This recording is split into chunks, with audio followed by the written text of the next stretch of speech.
आज की कहानी शुरू करने से पहले मेरी आप सबसे रिक्वेस्ट है कि अगर आप मेरे चैनल पर पहली बार आए हैं तो चैनल को सब्सक्राइब कर लीजिए। वीडियो अच्छी लगे तो इसे लाइक जरूर कीजिए। तो चलिए देखते हैं आज की कहानी। एक लड़का था जिसका नाम था नंदू। वे अपनी बूढ़ी माँ के साथ रहता था। नंदू गाय भैंसे चराकर अपना और अपनी माँ का पेट पालता था। नंदू बहुत हंसमुख और मिलनसार था। वह हर किसी की सहायता करने के लिए हमेशा तैयार रहता। गांव वाले उसे बहुत पसंद करते थे। सुबह होते ही नंदू गांव भर से गाय भैंसे इकट्ठी करता और उन्हें लेकर जंगल की ओर निकल पड़ता। गाय भैंसे जंगल में घूमती चरती और नंदू एक चट्टान पर बैठकर उन पर नजर रखता। नंदू की माँ उसे 2 रोटियां एक कपड़े में बांधकर दे दिया करती थी। नंदू को जब जोर की भूख लगती तो वह दोनों रोटियां खाकर अपना पेट भर लिया करता। एक दिन नंदू पशु चरा रहा था कि उसे जोरों की भूख लगी। नंदू ने पोटली खोली और रोटियां निकाल कर बैठ गया। उसी समय उसने देखा कि उसकी 2 भैंसें आपस में लड़ती हुई दूर भागी जा रही हैं। नंदू रोटी वहीं छोड़कर उनके पीछे भागा। काफी देर बाद वे दोनों भैंसों को शांत करके वापस ले आया। तब तक गांव लौटने का समय भी हो गया था। नंदू ने पशुओं को इकट्ठा किया और उन्हें हाँकता हुआ गांव की ओर चल पड़ा।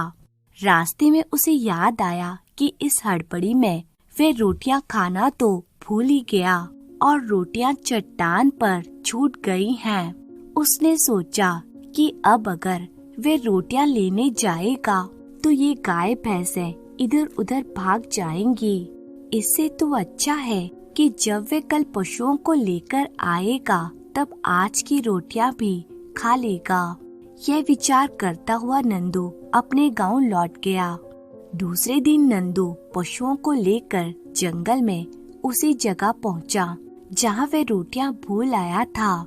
नंदू ने रोटियों की खोज में चट्टान पर दृष्टि डाली तो वे यह देखकर अवाक रह गया कि चट्टान की दरार से एक पेड़ उग आया है और उस पेड़ पर रोटियां फली हुई हैं। उसने डरते डरते एक रोटी तोड़ी और उसे खाकर देखा। रोटी का स्वाद बहुत अच्छा था, बिल्कुल ऐसा जैसे अभी किसी ने ताजी ताजी सेक कर परोसी हो। नंदू उस पेड़ को देखकर बहुत खुश हुआ। नंदू की माँ जो 2 रोटियां उसके लिए बांध दिया करती थी, उसका उन 2 रोटियों से पेट नहीं भरता था। अब नंदू को रोटियों की कोई कमी नहीं थी। उस दिन के बाद से नंदू ने अपने घर से रोटियां लाना बंद कर दी। इधर नंदू को पेड़ पर से ढेर सारी रोटियां मिल जाती और उधर उसकी माँ को भी 2 के बदले 4 रोटियां खाने को मिल जाती। 2 माँ के हिस्से की और 2 नंदू के हिस्से की। माँ का पेट भी मजे से भर जाता। नंदू हमेशा उसी पेड़ पर चढ़कर बैठ जाया करता। पेड़ पर चढ़कर बैठने से उसे 2 फायदे हुआ करते थे। एक तो ऊंचाई से वे अपने पशुओं पर भली भांति नजर रख पाता और दूसरा कि उसे जब भूख लगे वह रोटियां तोड़ता और खा लेता। एक दिन नंदू पेड़ पर चढ़कर रोटियां खा रहा था कि तभी एक राक्षसी उधर से निकली। उसने नंदू को देखा तो उसके मुंह में पानी आ गया। वह राक्षसी खाने के लिए मनुष्य की खोज में भटक ही रही थी। नंदू को देखते ही ऐसी खुश हुई जैसे उसकी मन चाही मुराद पूरी हो गई हो। राक्षसी ने नंदू को पकड़ने के लिए एक लाचार बूढ़ी औरत का वेश धारण किया और पेड़ के नीचे जा खड़ी हुई। कहने लगी, बेटा मैं बहुत भूखी हूँ। मैंने कई दिनों से अन्न का एक दाना भी नहीं खाया है। दया करके मुझे भी 2 रोटियां दे दो। नंदू ने कहा, ठीक है अम्मा, मैं रोटियां तोड़कर नीचे फेंकता हूँ, तुम उन्हें उठा लेना। राक्षसी ने कहा, यह ठीक नहीं है, जो रोटियां तुम नीचे फेंक कर दोगे तो वह तो धूल में सन जाएंगी, इसलिए तुम नीचे उतर कर मुझे रोटियां दो।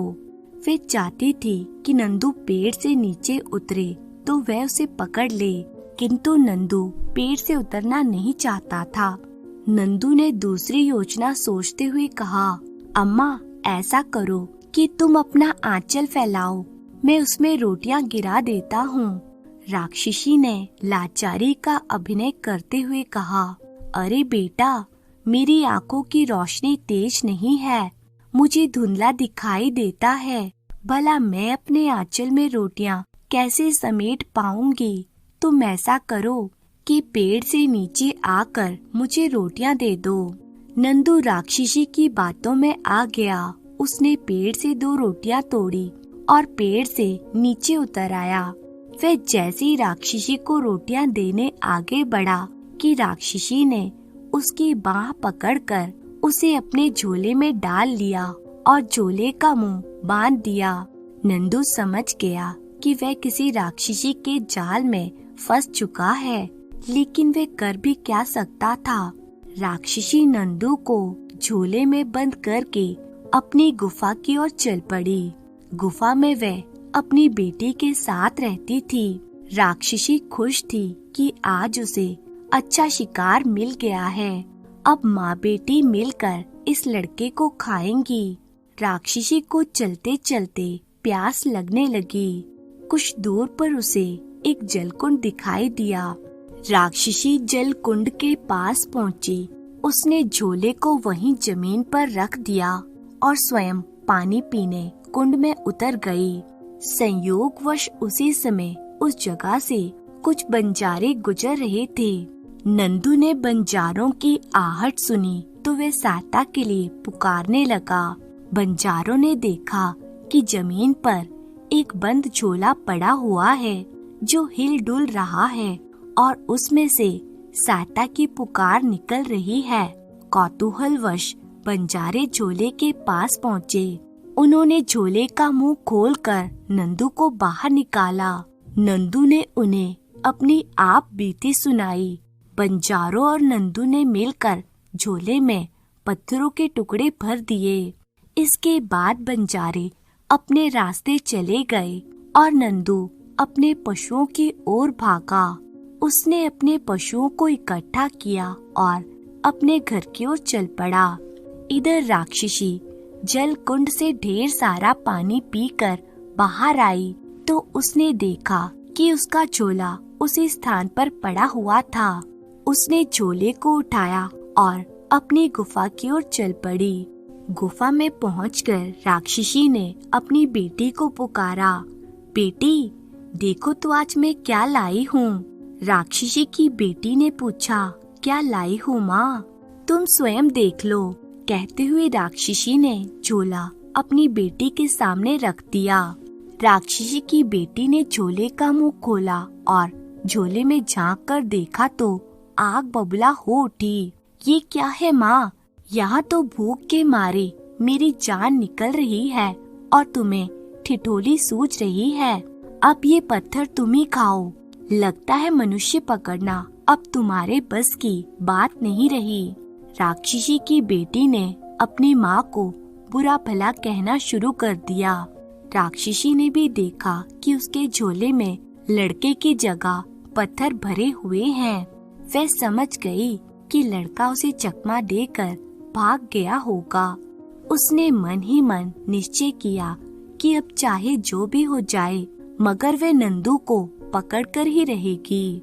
दूसरे दिन नंदू अपने पशुओं को लेकर फिर उसी जगह पहुंचा। उसने पशुओं को चरने के लिए छोड़ा और स्वयं रोटियों के पेड़ पर चढ़कर बैठ गया। राक्षसी भी वहां आ पहुंची। आज राक्षसी ने एक युवा औरत का वेश धारण किया और गोद में एक छोटा बच्चा रख लिया। पेड़ के नीचे पहुंचकर उसने बच्चे को चूंटी काट दी। बच्चा जोर जोर से रोने लगा। नंदू ने राक्षसी से पूछा, क्या हुआ बहन जी, आपका ये बच्चा क्यों रो रहा है? राक्षसी बोली, क्या बताऊं भैया, मेरा बच्चा बहुत भूखा है। यह भूख के मारे रो रहा है। नंदू ने कहा, बहन जी ये तो बताओ कि तुम इतने घने जंगल में क्या कर रही हो। राक्षसी बोली, मैं अपने मायके जा रही थी कि रास्ता भटक कर इधर आ निकली हूँ। नंदू ने राक्षसी को रास्ता बताते हुए कहा, ठीक है मैं तुम्हें रास्ता बताता हूँ, तुम यहाँ से सीधे जाना और जहाँ तुम्हें एक बहुत ऊंचा पेड़ मिले वहाँ से दाएं मुड़ जाना, तुम गांव पहुँच जाओगी। राक्षसी ने कहा, धन्यवाद भैया, तुम बड़े भले इंसान लगते हो, लेकिन गांव यहाँ से दूर है और मेरा बच्चा बहुत भूखा है। यदि तुम मुझे गाय का थोड़ा सा दूध दे दो तो मेरे बच्चे का पेट भर जाएगा। नंदू ने पेड़ के पत्ते से दोना बनाकर नीचे फेंकते हुए कहा, ठीक है बहन जी, ये लो दोना, इसमें गाय का दूध दोह लो और अपने बच्चे को पिला दो। राक्षसी ममतामयी माँ का अभिनय करती हुई बोली, भैया मुझसे गाय दूहते नहीं बनता है, तुम पेड़ से उतरने का कष्ट करो और मेरे बच्चे के लिए दूध दोह दो, मैं तुम्हारा यह उपकार जीवन भर नहीं भूलूंगी। नंदू को पेड़ से उतरना ही पड़ा। वे पेड़ से उतरकर जैसे ही गाय की ओर बढ़ा, वैसे ही राक्षसी ने उसे पकड़ा और एक बोरे में बंद करके अपनी गुफा की ओर चल दी। नंदू भी समझ गया कि आज फिर वह राक्षसी के जाल में फंस गया है, मगर वे घबराया नहीं और शांत बना रहा। आज राक्षसी पानी पीने के लिए नहीं रुकी, वे हाँफती हुई सीधे अपनी गुफा में पहुंची। राक्षसी ने अपनी बेटी के आगे झोला रखते हुए कहा, देखो बेटी, आज मैं क्या लाई हूँ। लड़की ने मुंह बनाते हुए कहा, क्या लाई हो? वही कंकड़ पत्थर। तुम देखो तो सही और सुनो, मैं हाथ मुंह धोने जा रही हूँ, तब तक तुम इसे काट कूट कर पका डालना। यह कहकर राक्षसी हाथ मुंह धोने चली गई। राक्षसी की बेटी ने झोले से नंदू को बाहर निकाला। राक्षसी की बेटी नंदू को देखकर बहुत खुश हुई और कहने लगी, अच्छा तो तुम ही हो जो कल मेरी माँ को झांसा देकर भाग गए थे, अब आज मैं तुम्हें पकाऊंगी। नंदू ने पूछा, वो तो सब ठीक है, लेकिन ये तो बताओ कि तुम मुझे पकाओगी कैसे? मेरा शरीर तो तुम्हारी हांडी से बहुत बड़ा है। राक्षसी की बेटी ने कहा, तुम चिंता मत करो, मैं पहले तुम्हें ओखली में डालकर कूटूंगी और फिर हांडी में पकाऊंगी। ये सुनकर नंदू के शरीर में भय के मारे झुरझुरी दौड़ गई। नंदू घबराते हुए पूछने लगा, फिर तो ठीक रहेगा, मगर ये तो बताओ कि इतनी छोटी सी ओखली में तुम मुझे कूटोगी कैसे? मेरा शरीर तो इसमें आएगा ही नहीं। राक्षसी की बेटी बोली, तुम चिंता मत करो, मैं पहले तुम्हारा सिर ओखली में डालकर कूटूंगी, फिर हाथ पैर और फिर बाकी धड़ उसमें डाल दूंगी। नंदू ने शंका प्रकट करते हुए कहा, यदि ऐसा है तो ठीक है, लेकिन मुझे लग रहा है कि तुम झूठ बोल रही हो। इतनी सी ओखली में भला मेरा सिर घुसेगा ही नहीं। राक्षसी की बेटी ने कहा, घुस जाएगा। नंदू ने दृढ़ स्वर में कहा, नहीं घुसेगा। नंदू की बात सुनकर राक्षसी की बेटी को बड़ा गुस्सा आया और वे बोली, देखो मैं दिखाती हूँ कि ओखली में सिर कैसे घुसेगा। ये कहते हुए राक्षसी की बेटी ने अपना सिर ओखली में घुसा दिया। नंदू यही तो चाहता था। उसने एक पल भी गवाए बिना मूसल उठाया और ओखली में दे मारा। राक्षसी की बेटी का सिर कुचल गया और वह मर गई।